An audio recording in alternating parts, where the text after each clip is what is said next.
আসসালামু আলাইকুম ওয়া রাহমাতুল্লাহ। বিডিজ অফ অ্যান্ড সলিউশনের নতুন একটা ভিডিওতে আপনাদের সবাইকে স্বাগতম। আশা করি সবাই ভালো আছেন, সুস্থ আছেন। তো ভিউয়ার্স, আজকের ভিডিওতে আমরা বেসরকারি শিক্ষক নিবন্ধন ও প্রত্যয়ন কর্তৃপক্ষ এনটিআরসি এর পঞ্চম গণবিজ্ঞপ্তির আপডেট নিয়ে আলোচনা করব। অনেকে জানতে চাচ্ছিলেন যে পঞ্চম গণবিজ্ঞপ্তির আবেদন শেষ হয়ে গেছে, সর্বমোট কতজন আবেদন করেছে এই বিষয়ে অনেকে জানতে চাচ্ছিলেন। তো ভিউয়ার্স, আজকের ভিডিওতে আমরা সেই বিষয় নিয়ে আলোচনা করব। আপনি যদি আমাকে প্রথমবার দেখে থাকেন তাহলে অবশ্যই চ্যানেলটি সাবস্ক্রাইব করে পাশে থাকা বেল আইকনটি প্রেস করে রাখবেন, যাতে করে পরবর্তী নতুন আপডেট সবার আগে আপনি পেয়ে যান। এবং আপনি যদি অলরেডি সাবস্ক্রাইব করে থাকেন তাহলে আপনাকে অসংখ্য ধন্যবাদ। তো কথা না বলে মূল ভিডিওতে ফিরে যাবো ছোট্ট একটি ইন্টারভিউর পর। ততক্ষণ সবাই আমার সঙ্গে থাকবেন।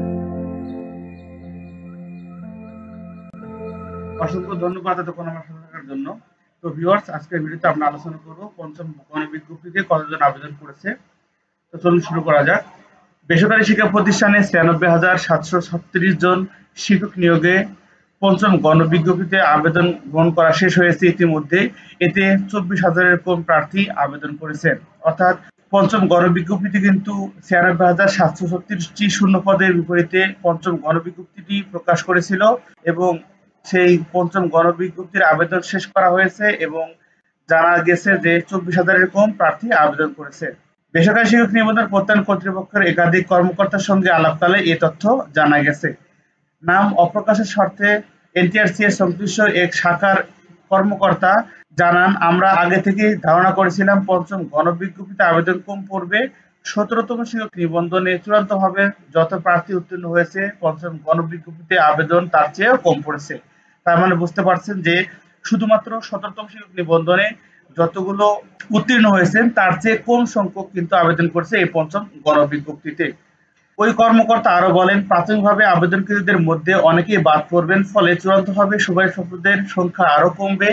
এই পদগুলো কিভাবে পূরণ করবেন এমন প্রশ্নের জবাবে ওই কর্মকর্তা আরো বলেন, বিষয়টি নিয়ে আমরা ভাবছি কিভাবে পদগুলো পূরণ করা হবে, এই বিষয়ে এখনো কোনো সিদ্ধান্ত হয়নি। ওই কর্মকর্তা বলছিলেন যে আবেদন এমনিতেই কম পড়েছে এবং এর মধ্য থেকে কিন্তু অনেকেই বাদ পড়বে প্রাথমিকভাবে যারা আবেদন করেছে। এবং তারপরে তাকে প্রশ্ন করা হয়েছিল যে এই পদগুলো কিভাবে তারা পূরণ করবে। তো তিনি বলেছেন যে এখনো সেই বিষয়টি নিয়ে তারা ভাবেননি এবং পরবর্তীতে তারা এই বিষয় নিয়ে সিদ্ধান্ত অবশ্যই জানাবেন। এর আগে গত ৩১শে মার্চ বেসরকারি শিক্ষা প্রতিষ্ঠানে ৯৬,৭৩৬ পদে শিক্ষক নিয়োগের পঞ্চম গণবিজ্ঞপ্তি প্রকাশ করে বেসরকারি শিক্ষক নিবন্ধন ও প্রত্যয়ন কর্তৃপক্ষ এনটিআরসি। এর মধ্যে স্কুল অ্যান্ড কলেজ পদে ৪৩,২৮৬, মাদ্রাসা ও কারিগরি প্রতিষ্ঠানে ৫৩,৪৫০টি পদে শিক্ষক নিয়োগ দেওয়া হবে। গত ১৭ এপ্রিল থেকে গণবিজ্ঞপ্তির আবেদন শুরু হয়। গত বৃহস্পতিবার আবেদন শেষ হয়। চলতি মাসেই প্রাথমিক সুপারিশ করা হবে বলে জানান। তো ভিউয়ার্স, পঞ্চম গণবিজ্ঞপ্তির প্রাথমিক সুপারিশ করা হবে কিন্তু এই মাসেই। এই মাসে এখনো আরো ১২-১৩ দিনের মতো সময় রয়েছে। এই ১২-১৩ দিনের মধ্যেই কিন্তু পঞ্চম গণবিজ্ঞপ্তির প্রাথমিক সুপারিশ ফলাফলটি প্রকাশ করবে। অবশ্যই ফলাফল প্রকাশ করলে আমি আপনাদেরকে জানিয়ে দেওয়ার চেষ্টা করব। সেই ভিডিওটি পেতে হলে চ্যানেলটি সাবস্ক্রাইব করে পাশে থাকা বেল আইকনটি প্রেস করে রাখবেন। এবং এখান থেকে যে তথ্যটি পাওয়া যায় সেটি হচ্ছে পঞ্চম গণবিজ্ঞপ্তিতে আবেদন সংখ্যা খুবই কম।